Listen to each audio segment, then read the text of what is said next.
रामपुर नाम के गांव में रघुनाथ नाम का एक आदमी रहता था। उसके परिवार में उसकी पत्नी रमा और उसका 8 साल का बेटा रोहन और 7 साल की बेटी स्वाति रहते थे।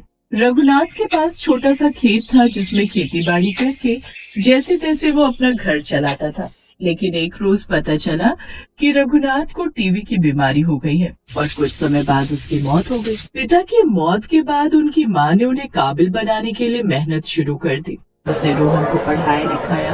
आगे की पढ़ाई के लिए वो शहर चला गया और पढ़ाई और डिग्री खत्म होने के बाद उसने खुद का काम शुरू कर लिया। ऐसे ही समय बीता और उसकी मेहनत का फल उसे मिल गया। रोहन ने खुद का अच्छा खासा कारोबार शुरू कर लिया।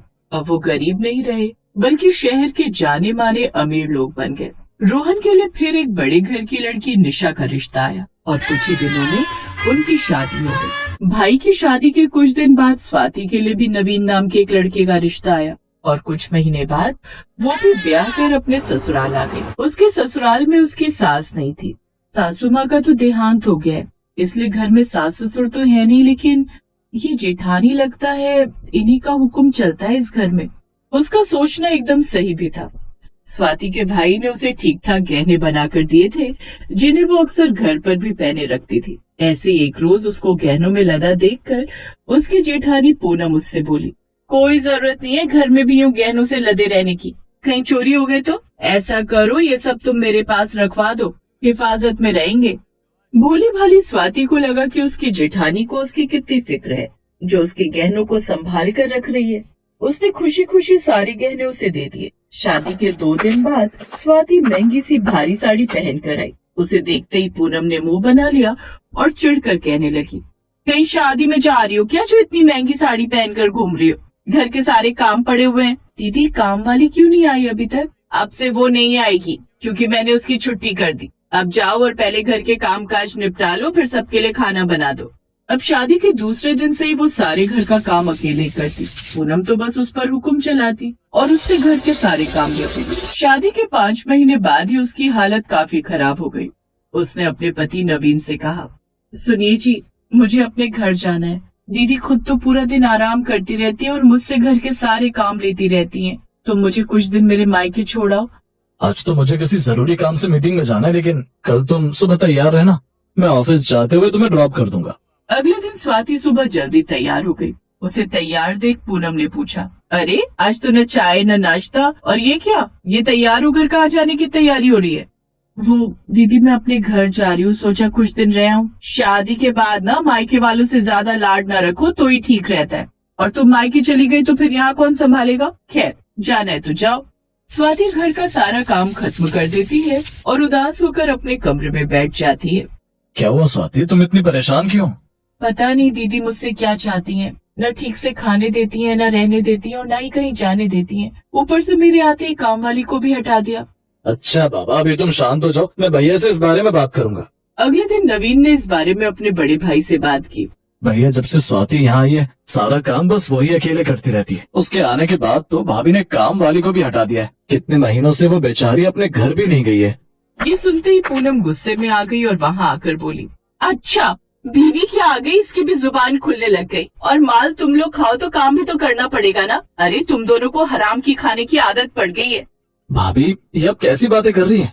ठीक ही तो कह रही है वो, क्या गलत कहा उसने? आज जिस बड़े से शोरूम के तुम मैनेजर बनते फिरते हो उसका मालिक तो मैं ही हूँ, और मैंने ही तुम्हें मैनेजर बनाया है, नहीं तो कोई तुम्हें बिल्कुल भी काम पर ही न रखे। और जो तुम ये अमीर घर की लड़की ब्याह कर लाए हो ना, वो भी मेरे काम की बदौलत ही तुम्हें मिली है। मेरा बड़ा शोरूम और घर देखकर ही उसके भाई ने तुमसे रिश्ता जोड़ा था। मेरे बिना तो तुम जीरो हो, जीरो। और इतना ही घमंड है ना तो अपने हूर की परी को लेकर निकल जाओ यहाँ से।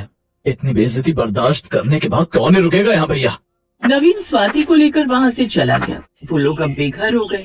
मैंने कभी नहीं सोचा था भैया मेरे साथ ऐसा करेंगे। स्वाति भी रहने का कोई ठिकाना नहीं है मेरे पास। तुम्हें लेकर कहाँ सड़कों पर भटकता फिरूंगा। ऐसा करो तुम कुछ दिन अपने मायके हो आओ। आपको इस हाल में मैं अकेले छोड़कर नहीं जा सकती। हम जिस भी हालत में रहेंगे साथ रहेंगे। स्वाति अपने पति के साथ किराए के कमरे में रहने चली गई। उनके पास महीने भर के गुजारे लायक तो पैसे थे ही। उन्होंने चौल में एक कमरा लिया और उसमें रहने लगे और जैसे तैसे गुजारा करने लगे। बड़े से घर में रहने वाली लड़की अब चौल के छोटे से कमरे में आकर रहने लगी।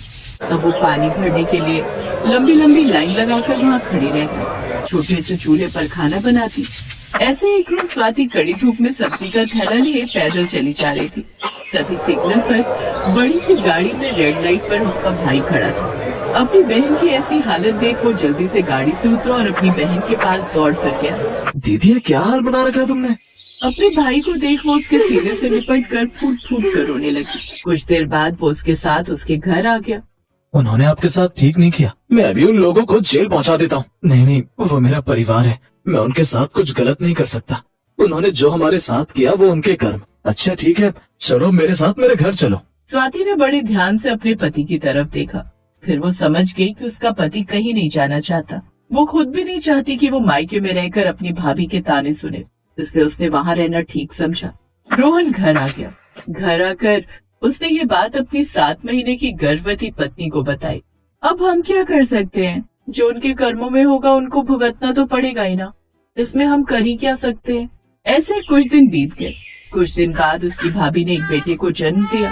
ये खबर मिलते ही स्वाति झट से अपने मायके दौड़ी चली आई। अरे वाह, मेरा नन्हा राजकुमार, लाओ इसे मेरे हाथ में दो भाभी। नहीं, उसे हाथ भी मत लगाओ। तुम्हारे इतने गंदे कपड़े, ऊपर से जिस जगह रहती हो वहाँ भी तो कितने सारे जर्म्स होंगे। मुझे तो उस घटिया जगह के बारे में सोचकर भी घिन आ रही है।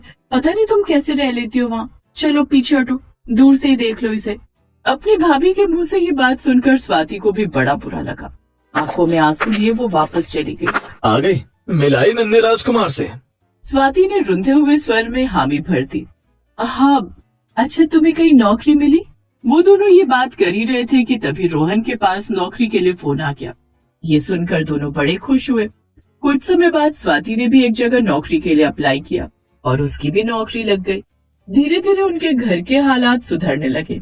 स्वाति कितनी भी गरीबी में रही, लेकिन उसने कभी अपने अमीर भाई की सहायता नहीं ली। उधर उसकी जेठानी और जेठ ने किसी के साथ धोखाधड़ी की, जिसके जुर्म में उन्हें सजा मिल गई और वो जेल चले गए। स्वाति और नवीन को जैसे इस बात की खबर लगी, उन्होंने उन दोनों को छुड़वाने की पूरी कोशिश की और एक रोज उन दोनों को निकाल डाला।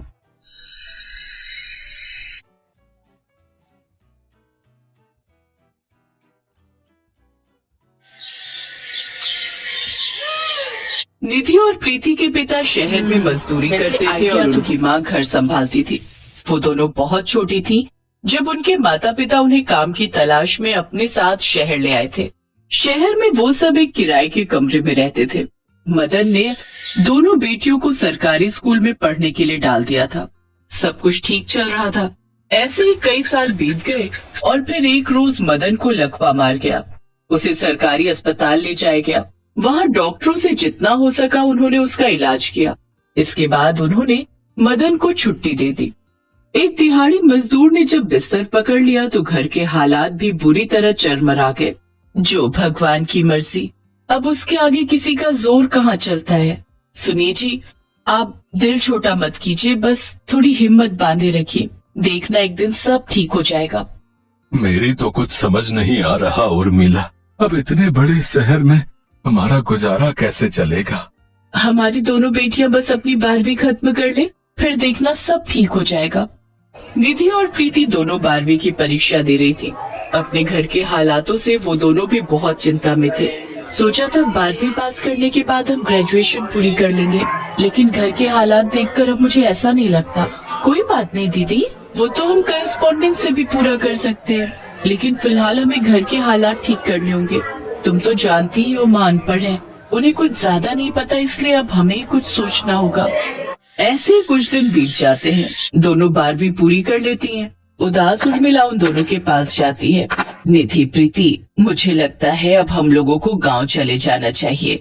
आज सेठ जी आए थे, 3 महीने का किराया मांग रहे हैं। लेकिन माँ, हम बचपन से यहाँ रहे हैं और फिर हमारी पढ़ाई सब गांव में कैसे होगा?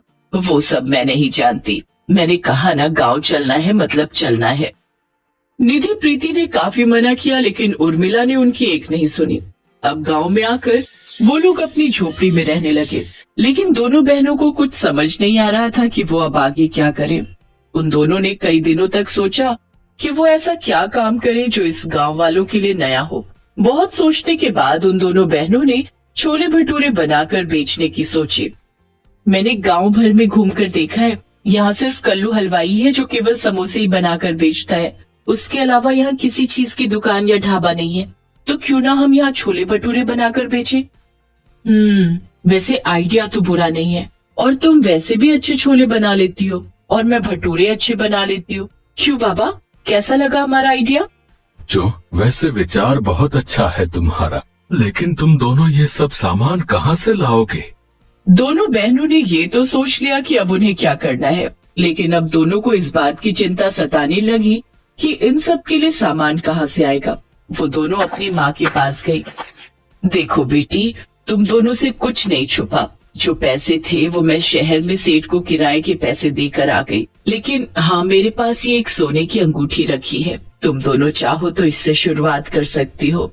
फिर दोनों बहनों ने वो अंगूठी सुनार के पास गिरवी रखी और उससे मिलने वाले पैसों से उन्होंने जरूरत का सारा सामान खरीद लिया। फिर रात को ही सारी तैयारी कर ली और अगले दिन गांव के बस अड्डे के पास जाकर अपना ठेला लगा लेती हैं और 30 रुपए छोले भटूरे की प्लेट बेचना शुरू कर देती हैं। 30 रुपए, 30 रुपए, आइए आइए, गर्मा गर्म छोले भटूरे खाइए। छोले भटूरे, ये नाम तो सुना सुना लग रहा है। हाँ, ये तो हमने शहर में खाया था जब मैं अपनी बहन के यहाँ गई थी।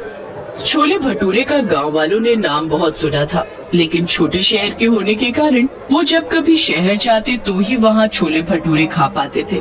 लेकिन अब गांव के बस अड्डे पर ही जब सिर्फ 30 रुपए में छोले भटूरे मिलने लगे तो वहाँ खुद ब खुद भीड़ लग गई। बस का इंतजार करने वाले लोगों और बस से उतरने वाले लोगों ने जब छोले भटूरे की दुकान देखी तो भीड़ लगनी शुरू हो गई। बहन, मेरे लिए भी छोले भटूरे की प्लेट बना देना। हाँ भैया, बस अभी लो। निधि गर्मा गर्म भटूरे तलती गई और प्रीति उन्हें सर्व करती गई। वाह बहन, क्या स्वाद है इसमें, मजा ही आ गया। ऐसा करो, 3 प्लेट पैक भी कर लो। घर में माँ, बाबूजी और मेरी बहन गांव के छोले भटूरे खाएगी ना तो खुश हो जाएंगे। वैसे मुझे छोले भटूरे बहुत ही पसंद है, लेकिन गांव में पहली बार भटूरे खा रहा हूँ। नहीं तो जब भी शहर सामान लेने जाता था तभी खा पाता था। लेकिन सच कहूँ तो ये तो शहर से भी ज्यादा लाजवाब और मस्त बने। शुक्रिया भैया, ये लीजिए, आपकी 3 प्लेट पैक हो गए और आपके पूरे 120 रुपए हो गए। जी ये लीजिए, धन्यवाद। वो लड़का वहाँ से चला गया। कुछ देर बाद शहर से एक और बस आई और उसमें से एक औरत अपने पति और 2 बच्चों के साथ उतरी। छोले भटूरे देख बच्चे वो खाने की जिद करने लगे। माँ, छोले भटूरे हमें भी खाने हैं। अरे वाह, गांव में भी छोले भटूरे मिलने लगे। बड़ी तरक्की कर ली गांव वालों ने। सचमुच, चलो अब खाकर देखते हैं।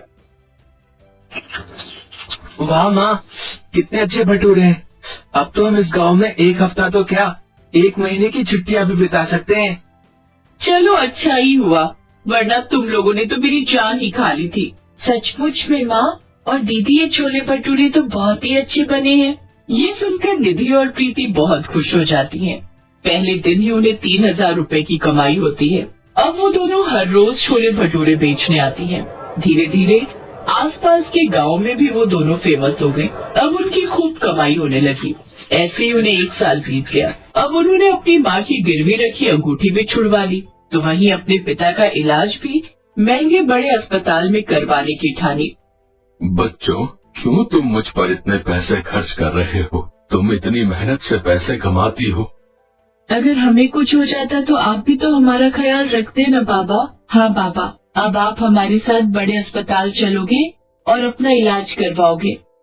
जब मैंने शहर से गांव आने का फैसला लिया तो मुझे लगा कि कहीं मेरा फैसला गलत ना हो, लेकिन आज तुम दोनों की काबिलियत ने इस माँ का सिर गर्व से ऊंचा कर दिया। तुम दोनों तो बेटों से भी बढ़कर हो हमारे लिए। हमें फक्र है कि तुम दोनों हमारी बेटी हो। उस दिन के बाद उन दोनों ने कभी पीछे मुड़कर नहीं देखा और दोनों बहनों ने दिन पर दिन खूब सफलता हासिल की। Best Buddies